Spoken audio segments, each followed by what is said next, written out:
All right. Let me share my screen.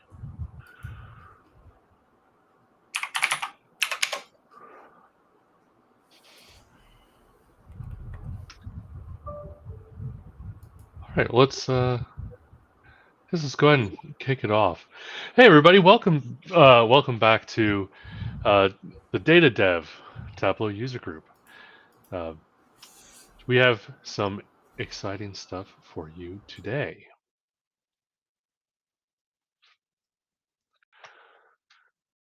So the leaders of the DataDev Tableau user group, we have Christian, Kyle, Marcelo.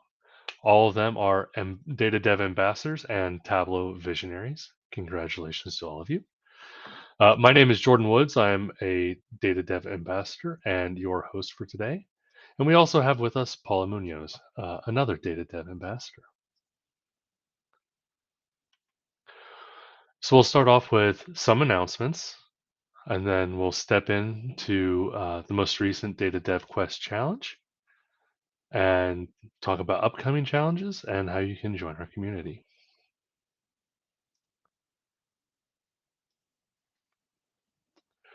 So some announcements right off the top. In a little over 2 weeks, we have the Tableau conference. If you haven't registered yet, I would encourage you to do so. We also have a link to our DataDev Quest that you can access through that QR code right there. And what we finished a couple weeks ago was the DataDev Hackathon. And hey, thank you to everyone who participated and congratulations to the winners. Continuing on our announcements, we for Tableau conference, like I said, that's coming up. So, what are some sessions that we have uh, for Tableau conference? Well, we have Tristan presenting Beyond the Boundaries of Tableau, 2 p.m. on Tuesday, and there's a QR code to be able to get to the session and reserve your spot. Kyle is presenting on tips and tricks, hacks to level up your admin skills. There's an option for Tuesday at was that 11 a.m. as well as Thursday at 11 a.m. Kyle's also presenting for VizQL and Chill. Tableau has that new VizQL query language on how to access your data.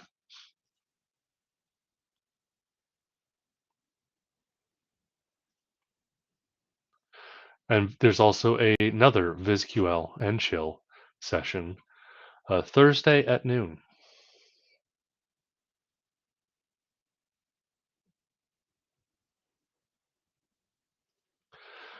Christian is presenting Tuesday at 11 a.m.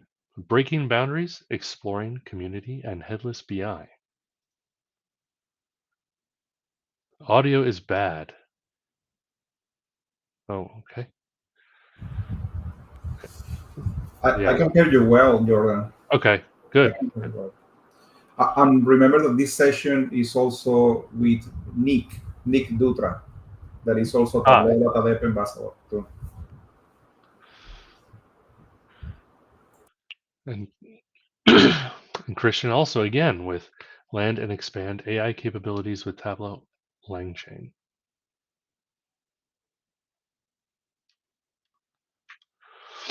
Marcelo is presenting on bringing open source community content to Tableau Exchange.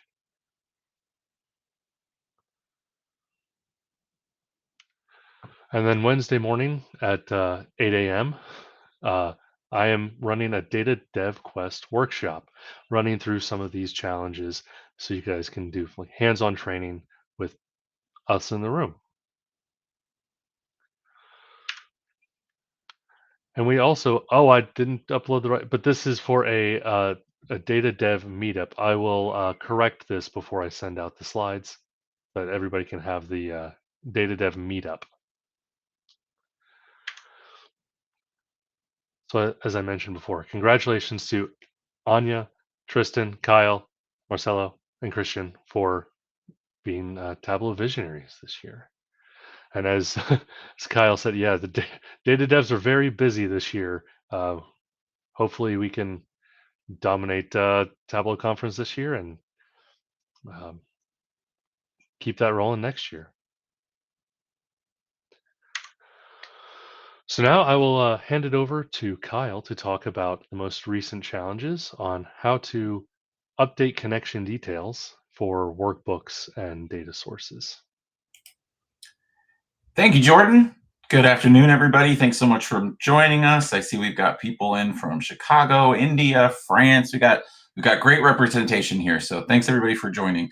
So I am gonna take over the screen share here, Jordan. Maybe. I think you might have to stop. Can you stop sharing? Oh, yes. There we go. Now I can share. Perfect. And I'm gonna get an infinity window here for a second. So hold on tight. Here we go. But let's jump over to the challenges. So the two challenges for February that are available at datadevquest.com, and I see that Paula posted the URL, but it's datadevquest.com. So the two we're going to be looking at are DQ 2025 2 beginner and intermediate. So we'll start with beginner. So you can see I won't read all of this to you, but essentially this challenge overview was to use the REST API and Python, or however you wanted to solve it really, to update a combination of user ID and password or server URL, port, whichever you need. There's lots of scenarios where, your host URL might change, your port might change, passwords rotate, things like that. So any of the many reasons why you might want to update some connections, content that already exists without having to redeploy it or download it, make changes, re-upload it. When you start thinking about having to do this many times, of course, this saves a lot of time. So skipping down a little bit, obviously for the learning goals here, we want you to be able to find a workbook or a data source using its name. In this case, we could do it using the LUID in other cases. Update the connection details, and then ensure the changes show on Tableau Server and Cloud, right? So, excuse me, we've seen the submission guidelines, which are the same as before, and then we've got some additional resources. But if we're gonna jump back down here, right? So in this case, if you haven't done so already, just another plug here, and you want to participate in these challenges, follow Christian's step-by-step guide here to get your Tableau Developer Sandbox set up. That'll give you a fully functional little cloud site that you can do all of these challenges on at no cost. Very limited on licenses, so of course you can't use it for anything real world, but it's great for practicing. It's always up to date. So definitely recommend you check out the Developer Sandbox program. And anyway, so what I'm showing here, obviously, is this is our familiar edit connection box from Tableau Server. And in this case, I've broken it, right? I changed the port here, I think, in this case, to something that was incorrect and made sure that I was getting something that did not work.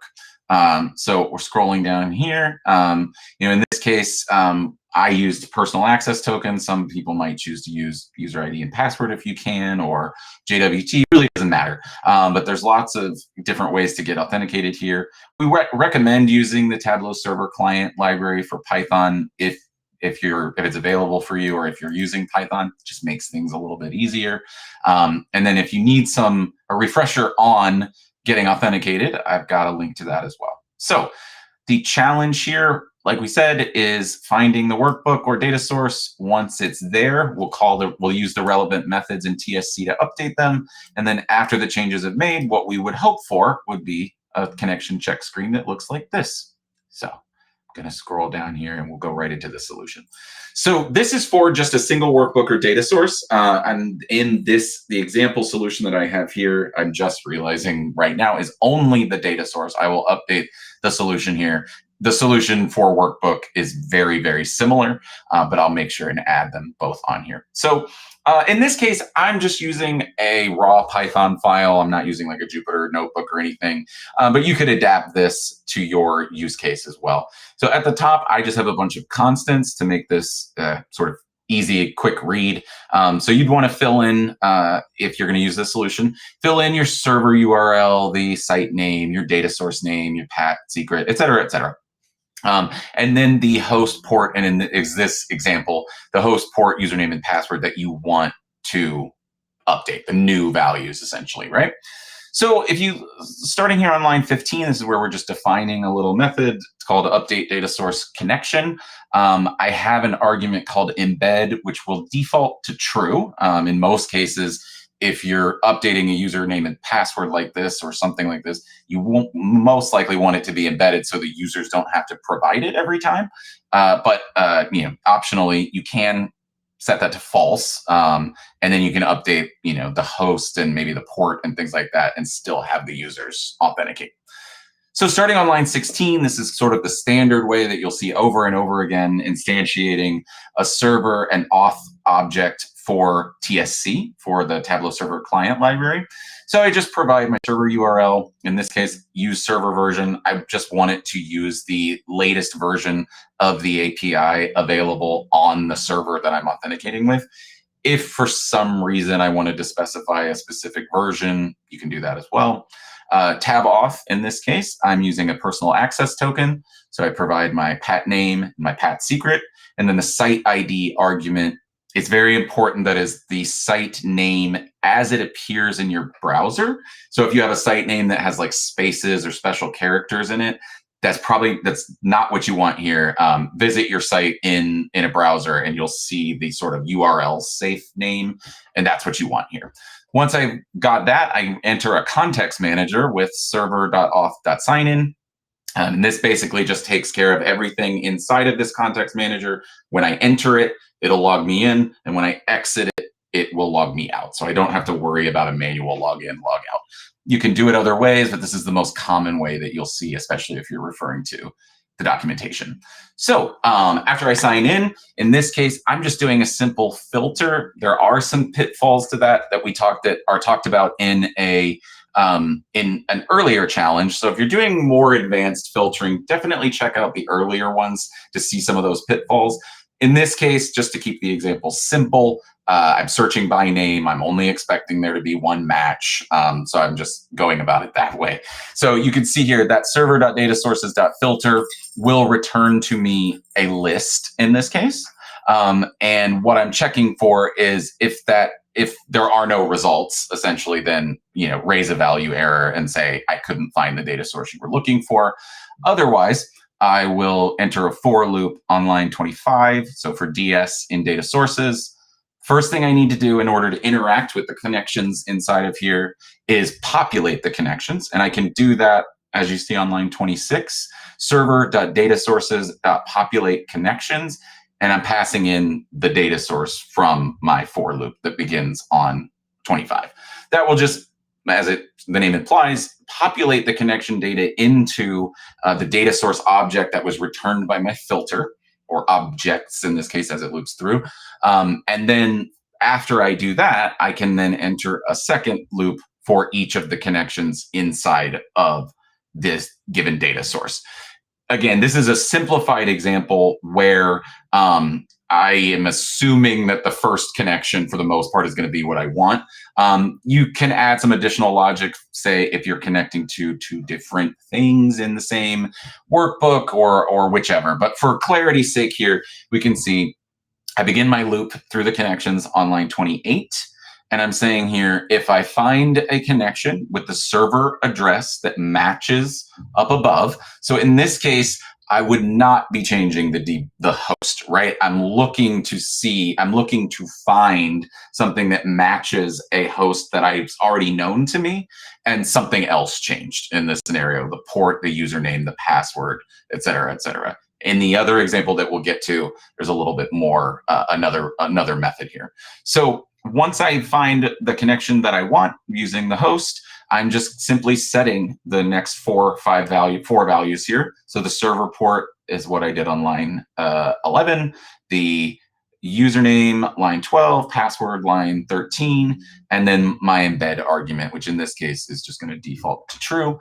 And then simply by calling server.datasources.update connection and passing in the data source object and the connection, I will make an update. And I'll print out here updated connections for data source and then the data source name. And this down at the bottom. So if you were to copy and paste this all into a .py file, this actually calls the method. So otherwise, if you just without that, it would do nothing. So that's how you would update, make a simple update to like one connection where you know exactly what you're looking for, and there's not a lot of complexity involved in looping through the connections and that sort of thing. So let's hop over to the intermediate example where we take this a step further. So let me go back to the main screen here. And if I go into the intermediate example, so this challenge was to find all of the workbooks or data sources that connect to a database and update connection details. So instead of me saying I have workbook or data source XYZ, and I want to find it and make some updates, this is more I have a database. So imagine we have a database migration, right? And everything that connects to this database now needs to have a new port or a new server even. This would be a way for us to find those existing objects, find the things that already connect to my old setup and update them all at once without having to, hunt and peck and try to find them or keep a list of things.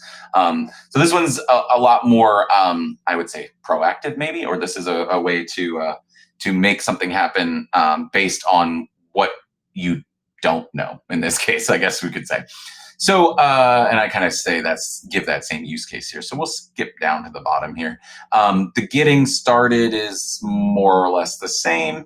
But one thing that I want to point out here for this one, this is a really good use case for the Tableau metadata API. If you've not used that API before, it's written in GraphQL, so it's a little bit different. But you authenticate with it the same way that you would with any of the other APIs. You pass along the token that you get back after authenticating. You can also write these queries using TSC in the newer versions, which I'll show here.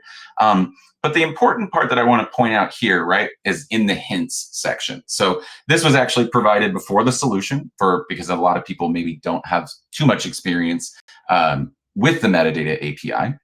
But essentially what I'm doing here in this query is I'm filtering by a host name. And in this case, that would be my existing database host. I could filter by a username if that's what I wanted to try to find. But in this case, we're just saying I want the ID, the name, the host, the port, workbooks, and then data sources that have this host name. And that will return to me a list of these things that I can then iterate through and make these changes.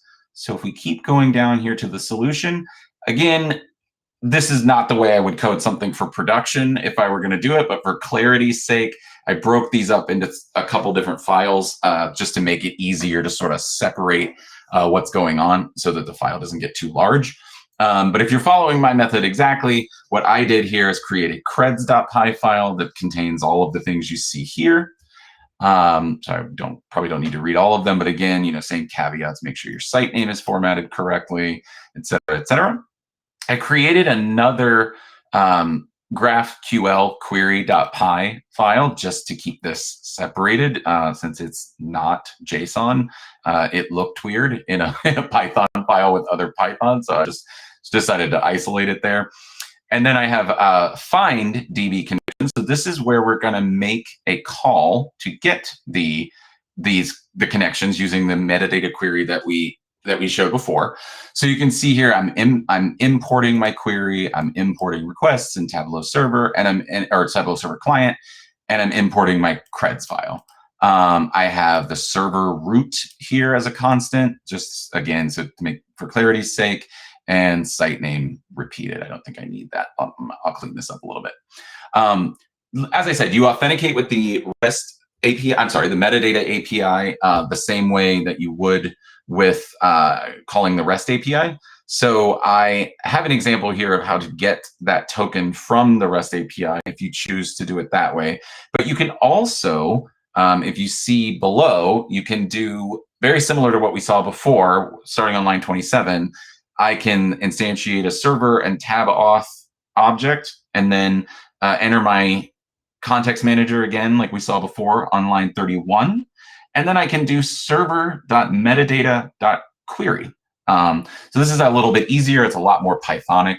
And I pass in my query, which is from the get GraphQL query.py file. You can see that there.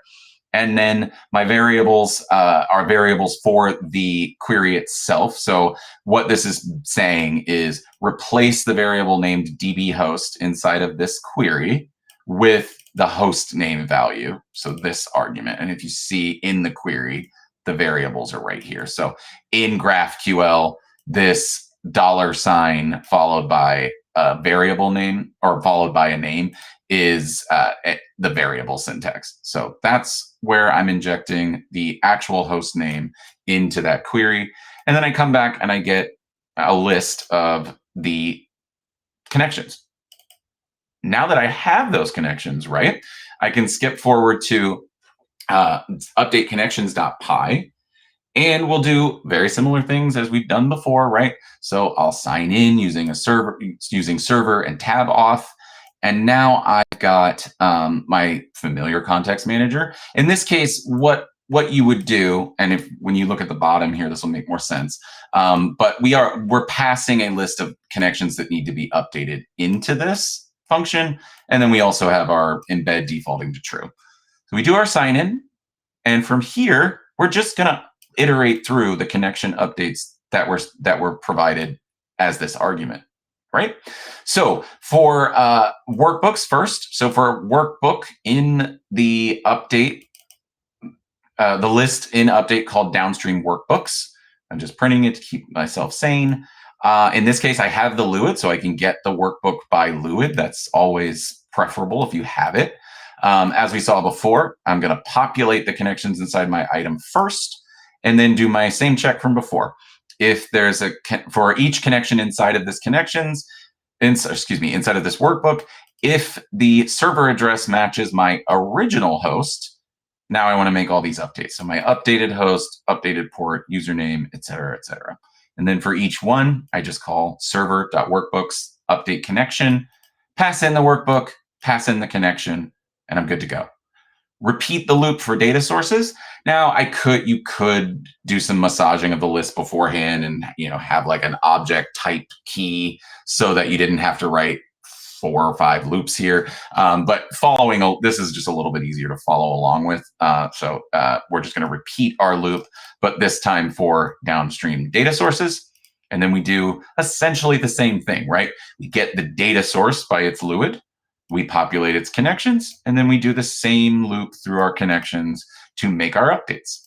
And down at the bottom here, you can see this is being called by getting the database connections that we saw right here first, calling that method, and then sending those connection updates to the method that we see here in step 4. Hey, Kyle, so we had a Yes. question in the Q&A from Venkata Surya. Yeah. So how would you efficiently handle, doing this with multiple different sets of credentials and connection details?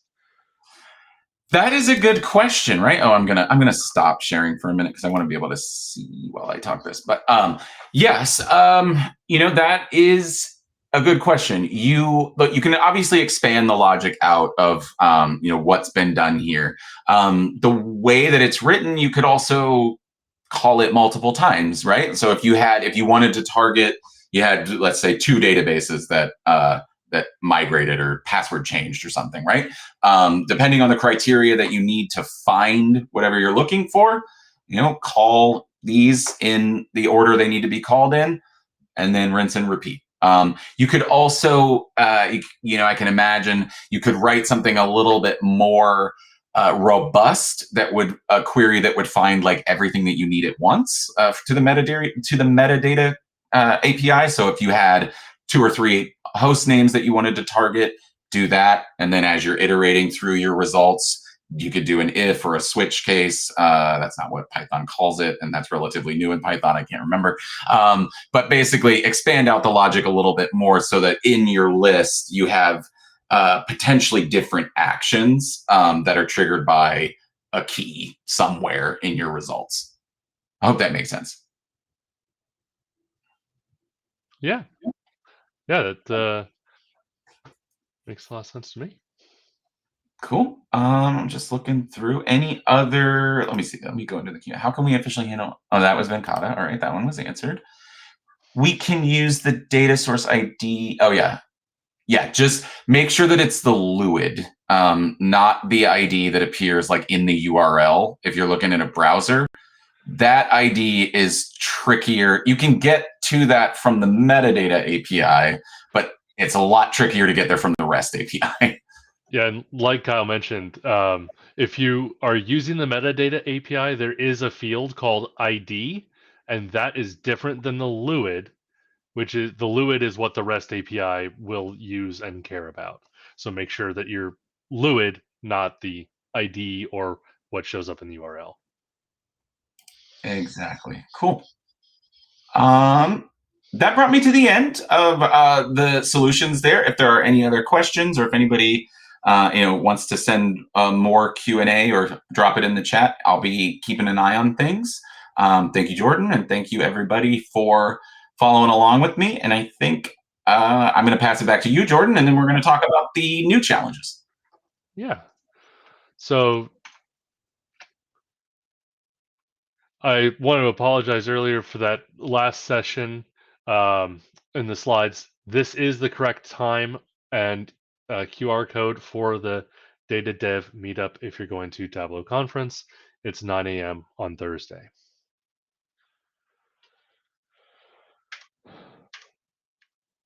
So, what do we have for our next set of challenges? Christian has already published them because he is very much on the ball. It is a set of VizQL data service challenges. Christian, do you want to talk to those? Sure. Thank you so much, Carl. Jordan, let me share my screen.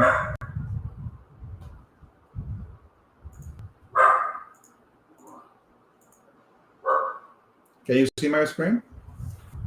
Yes, I can. Perfect. By the way, the previous topic that we was talking about, the data sources, also to know only a trick that I did in the presentation too, is that if you go, for example, the samples of the Superstore, basically you can go to this icon that is the detail, and here you will get the LAU ID that is the one that the REST API use. If you try to use basically the URL as Kyle say, it's not going to work. This one is the one that you need. Then about my challenge, or the one that I proposed for this month, is about VizQL data service. VizQL data services just released it in public, and I'm sure that in the conference will be a topic that you will hear a lot. For example, Kyle has a presentation. I also have a presentation with Nick about that, and we are going to use it in the AI presentation too. And VizQL data services, what it is basically that you split the layer between what you visualize in Tableau and what you can connect to. Meaning that in the past you cannot get the data from the data source. You cannot modify or create queries to the data source. Basically, in the past, that you need to do is export the data, and then from there is that you can use it. Now we can use it kind of a database or something like that, and then it's really cool because open for many new usage of Tableau, because it's not only the current interface that everybody knows. Then for the challenge, I have two challenges. One is the beginner one, that basically I explain step by step how you can use BSQL, what you need to know. Also, I talk about the live part, and then follow the step by steps. And I am using Postman. If you have issues with Postman, let me know to give you also another links or a training. I try to not use the environment or something more complex only for the new people that never used Postman, but you can use if you want environments or variables or parameters in Postman.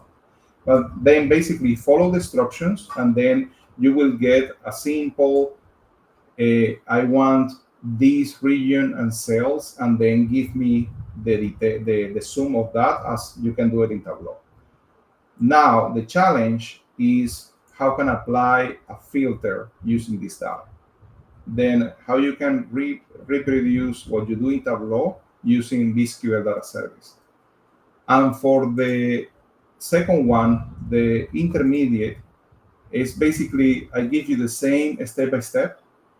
The same step-by-step. I normally duplicate the page, thinking that the person is going to read only the one that wants.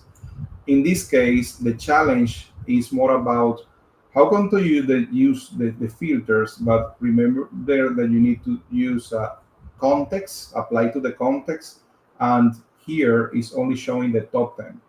Then that two things is a little more complex in the filters, and that is the part of the challenge. Then I think that this one maybe will take more time than normal because we are going to return after the conference. I'm not sure if we are going to show you at the end of April or at the beginning of May, but basically you will have time to work in this challenge. There's only a point that if you have some issues connecting right now with your sandbox and give you a message like, give me a second, I put it in some place here, that the message is resource not found, then the reason is because some sites need to be migrated to Hyperforce and it's still not happening and need to be migrated. And with this migration is that you can get the last version of BDS running over the 2025 and .1 version. Then I receive an email that at least one of mine is going to move in April 5. Then it's only wait. I mean, wait a couple of days and you will get it in the sandbox. And that is all. Thank you for that.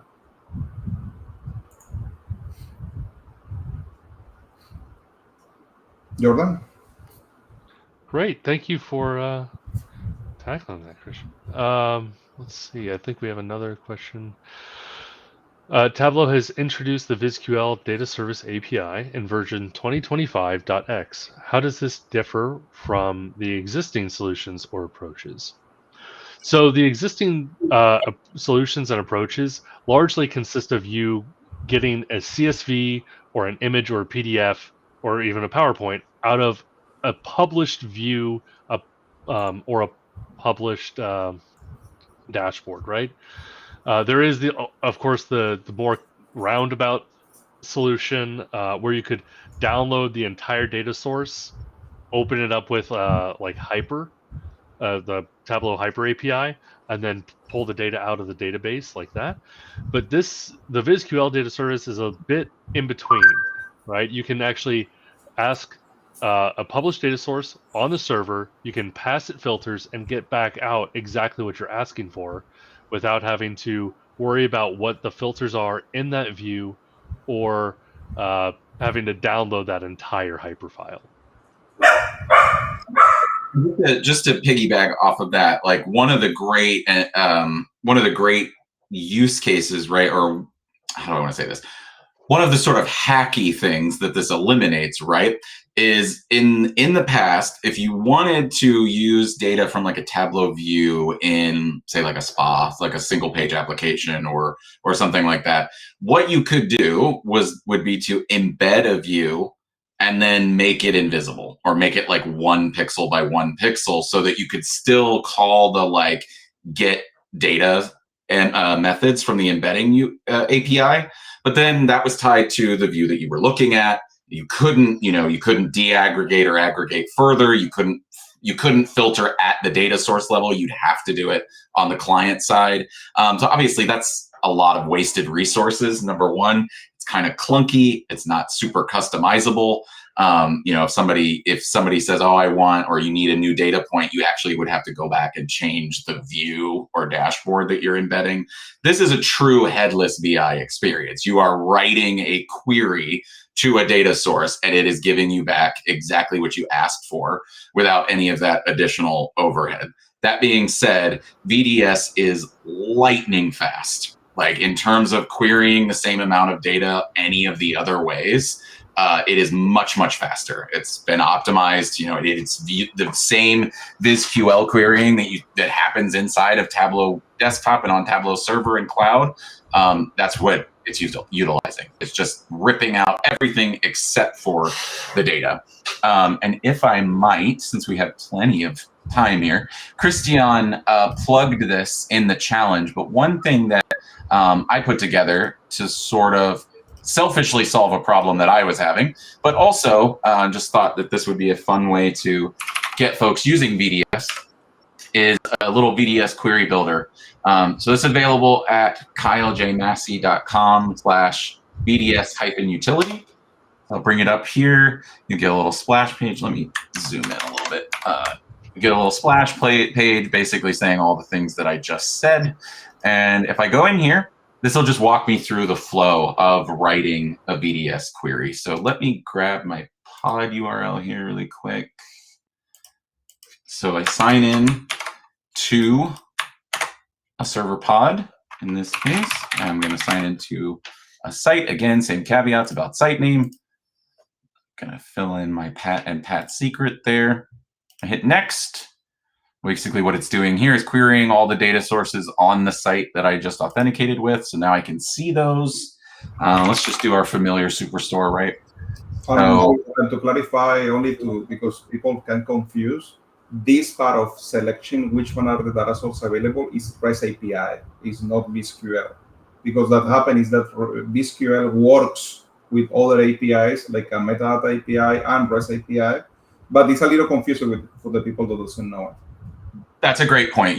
Thank you, Christian. That's a great point. This tool uses a combination of the REST API and VizQL to sort of tie everything together. So correct. I'm logging into the REST API and then using it to get a list of data sources. And from then on, once I've picked a data source, that's what I'll use for my VDS calls and query. So I've got a data source selected here, our familiar Superstore data source.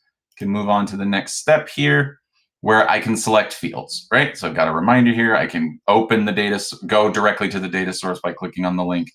If I click on the plus button, I will get the fields that are inside of this data source. These will probably be very familiar to everyone. But to call out, there's a little icon to sort of indicate for you what kind of field it is, whether it's a number or a string or a date. Field alias, so if I wanted to rename the field from something or to something else that's not what it is in the data source, I can do that here.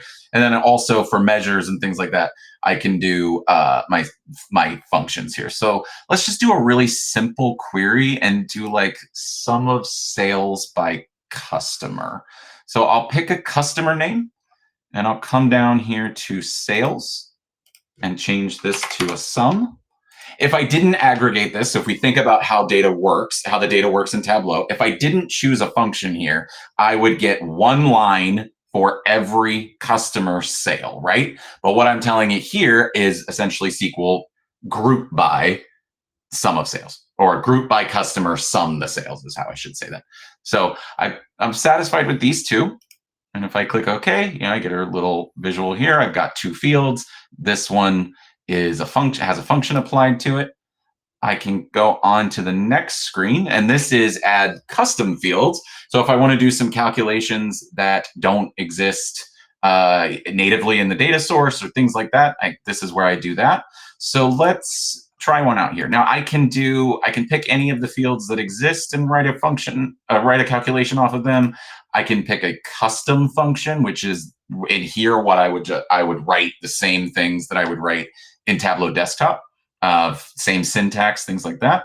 But instead of doing that, I'm going to make it a little bit simpler here. So let's do, for each customer, I want the sum of sales and the average discount, right?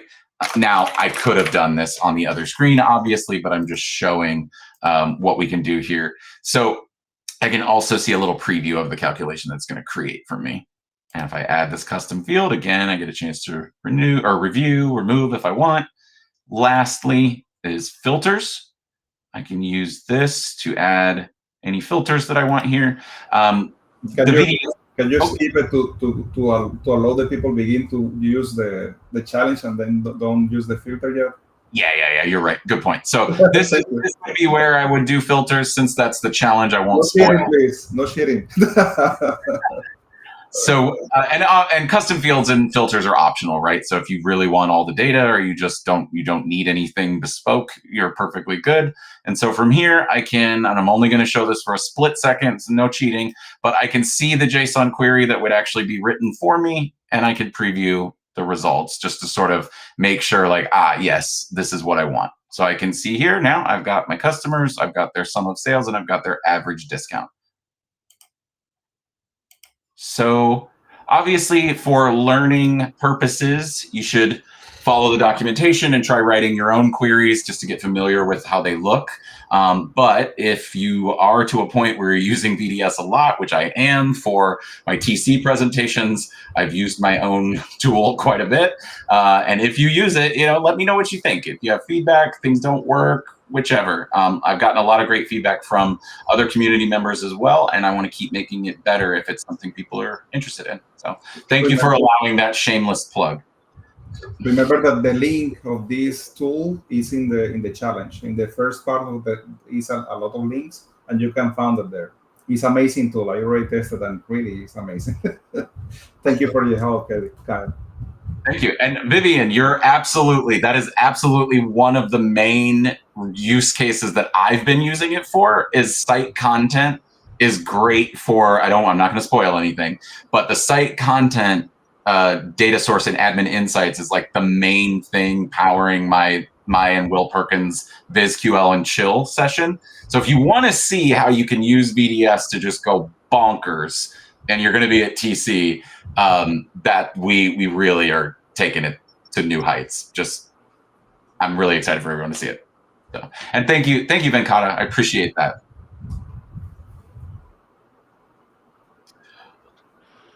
Yeah, I mean, that looks like a great tool that I definitely am going to use a lot. So, yeah. Love it. Well, okay, let's see. Thanks so much for putting this together. I think we have... hey, Josh. Hey, Josh. Joshua, how are you? Okay, yeah, you're on 2023, so yeah, you'll definitely want a sandbox for some of this stuff. But good thing, totally free. So, yeah, I did see a question in the Q&A. Sorry, but Joshua mentioned the sandbox. Remember that the sandbox is still not available for the BDS because need to upgrade the version of the Hyperforce and the version 2025.1. And that I said is that will come soon. I mean, give a couple of days, a week maybe, and then around 5 of April begins the migration, and normally take 2 days maximum to migrate all the servers. Oh, that was Lee. Hi, Lee. I didn't even put 2 and 2 together on who that question came from. Cool. Well, we have quite a bit of time. If anybody has questions or wants to, can we have people come off mute? I don't know if we can do that or not. But definitely, if you have a question, throw it in the chat. We can make you, we can temporarily make you a presenter so you can come off mute if it's easier. Anything else that we want to plug or talk about? Jordan? Join the DataDev Slack. QR code and URL are on the screen now.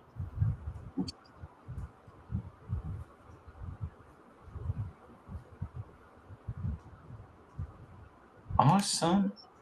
And also, it's important to remember that if you are going to the Tableau conference and you are still not decided to because you didn't buy it yet, we have a $400 discount in the community.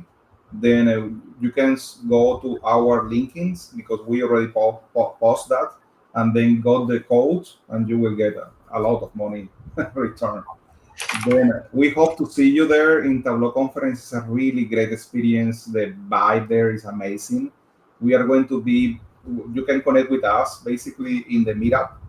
I mean, in each of our presentations individually, but we are going to be together basically in the meetup, in the DataDev meetup, and also with the workshop for the DataDev Quest.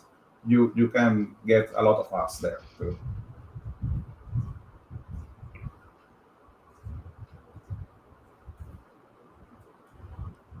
All right.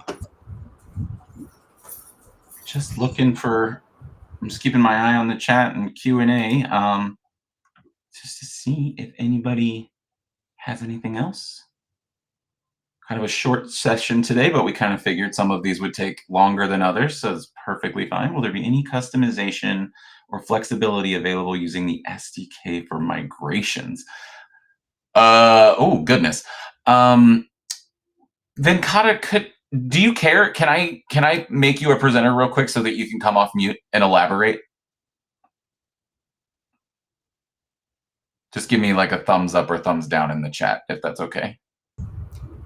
I think that he is talking about is the SDK, the migration, the one that is going to replace the Tableau content migration tool. This other stuff. We didn't talk about that today, but I guess that is related to the question. Cloud migration, yeah. When you say that's why I was saying maybe it might be easier to have you ask the question. But when you say customization or flexibility regarding which exactly? Oh, to Hyperforce. Someone else wants to. Are you talking about moving Tableau moving the cloud sandboxes to Hyperforce? Yeah, if that's what you're talking about, we're kind of waiting on the Tableau team to actually complete that migration.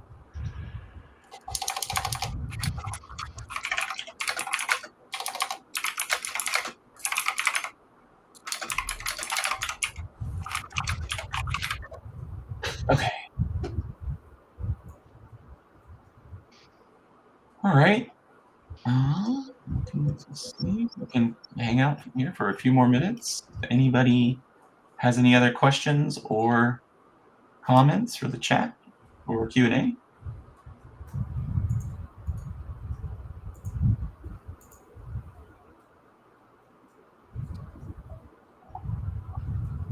Okay, well, oh, here we go. The reason to say before the 28th, remember this was going through. Oh, okay, thank you for sharing that, by the way, Roshni.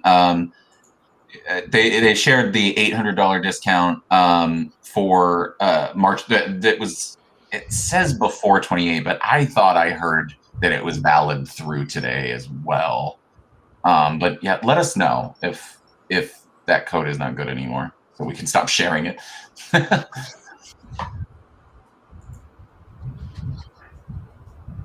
Okay, well, it is Friday, and we obviously want to be respectful of everybody's time. So, if you don't have any additional questions or anything, feel free to drop and enjoy the rest of your day. And thank you so much for joining us. Jordan, Christian, and I will hang out for a bit if there's any stragglers. But thanks again for joining us, everyone, and we look forward to seeing some or most or hopefully all of you in about 2.5 weeks. Yeah. See you to see. DataDev rules. Bye. Yes, it does.